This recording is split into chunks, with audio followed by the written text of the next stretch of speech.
एक कंजूस के घर कोई मेहमान आ गया तो इसने अपने बेटे से कहा कि आधा किलो उम्दा किस्म का गोश्त कहीं से लेकर आ।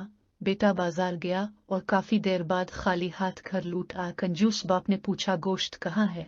बेटा बोला, अब्बा जान मैं कसाई के पास गया और इससे कहा कि जो सबसे उम्दा गोश्त तुम्हारे पास है वो आधा किलो दे दो। किसई ने कहा, बेफिक्र रहूं, मैं तुम्हें ऐसा गोश्त दूंगा कि गोया मक्खन हो। मैंने सोचा अगर ऐसा ही है तो मक्खन ही ले लेता हूँ। मैंने कसाई से गोश्त लेने का इरादा तर्क कर दिया और सीधा मक्खन वाले के पास गया और इससे कहा कि तुम्हारे पास जो सबसे उम्दा मक्खन है वो दे दो। मक्खन वाले ने कहा, बेफिक्र रहूं, मैं तुम्हें ऐसा मक्खन दूंगा कि शहद हो। मैंने सोचा कि अगर ऐसा ही है तो फिर शहद ही खरीद लो। चुनांचे में शहद वाले के पास गया और इससे कहा कि तुम्हारे पास जो सबसे उम्दा शहद है वो मुझे दे दो। शहद वाले ने कहा, बेफिक्र रहूं, मैं तुम्हें ऐसा शहद दूंगा गोया कि बिल्कुल साफ शफाफ पानी हो। मैंने सोचा अगर यही किस्सा है तो पानी घर में ही मौजूद है, इसलिए मैं खाली हाथ वापस आ गया। कंजूस बाप कहने लगा, वाह बेटे, ये तो तुमने बहुत अक्लमंदी से काम लिया, मगर एक नुकसान फिर भी कर दिया है।